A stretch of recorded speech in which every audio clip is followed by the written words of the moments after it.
এক রাতেই সব শেষ। 13টি মার্কিন ঘাঁটিতে ইরানের মিসাইল বৃষ্টি, পুরো মধ্যপ্রাচ্য এখন রণক্ষেত্র।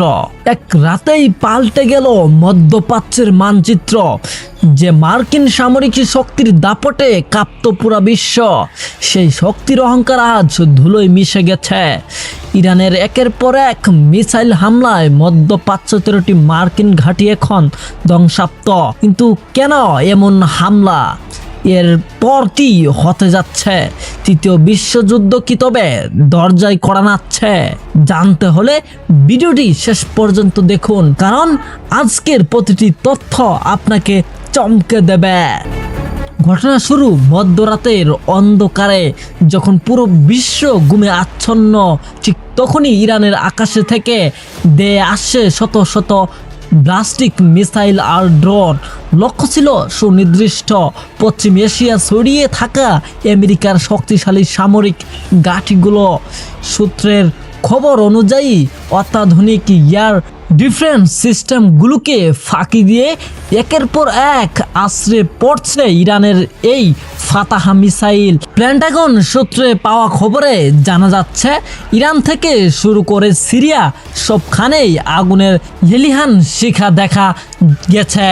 13টি রাডার সিস্টেম, রেনওয়ে এবং অস্ত্রাগার এখন পুরোপুরি অকেজ।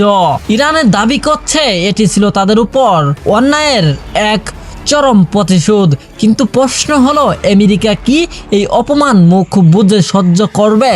বিশ্লেষকরা বলছেন, এই হামলার পর ইসরায়েলে এবং ওয়াশিংটনের অনন্দর মহলে এখন জরুরি বৈঠক চলছে। মার্কিন রণতরীগুলো এখন ভূমধ্য সাগরের দিকে এগোচ্ছে। অন্যদিকে ইরান স্পষ্ট জানিয়ে দিয়েছে, যদি পাল্টা আক্রমণ করা হয় তবে পরবর্তী লক্ষ্য হবে আরও ভয়াবহ। একদিকে পারমাণবিক শক্তির হুমকি, অন্যদিকে আধুনিক ড্রোনের লড়াই। পুরো মধ্যপ্রাচ্য এখন একটা ভারতের স্পেসের উপর দাঁড়িয়ে আছে। রাশিয়ার নীরব সমর্থন আর চীনের নজরদারি কি এই পরিস্থিতিকে আরো জটিল করে তুলছে? এখন বড় প্রশ্ন হলো, ট্রাম্প প্রশাসন কি পাল্টা যুদ্ধের ঘোষণা দেবে, নাকি কূটনৈতিক পথে সমাধান খুঁজবে? যদি যুদ্ধ এবার পুরোদমে শুরু হয়, তবে এর প্রভাব পড়বে আপনার আমার পকেটেও।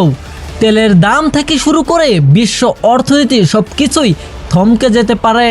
আপনার কি মনে হয় ইরানের এই দুঃসাহসিক পদক্ষেপের পর আমেরিকার পরবর্তী চাল কি হবে? কমেন্টে আপনার মতামত অবশ্যই জানান। মধ্যপ্রাচ্যের এই টান টান উত্তেজনার সব আপডেট পেতে আমাদের সাথেই থাকুন।